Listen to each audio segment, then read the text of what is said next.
আইপ্যাকের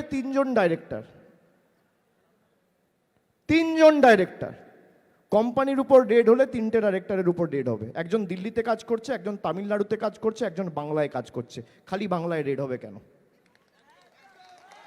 তথ্য যুক্তি সহকারে আপনাকে বোঝাতে হবে।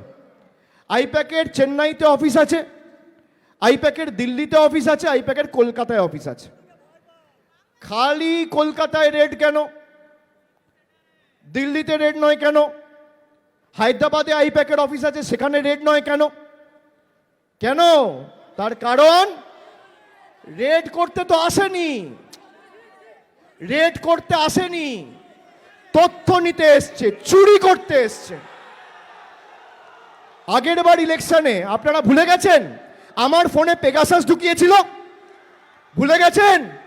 তারপরেও হেরেছে, এবারও হারবে। রেড করতে আসেনি, তথ্য চুরি করতে এসছে।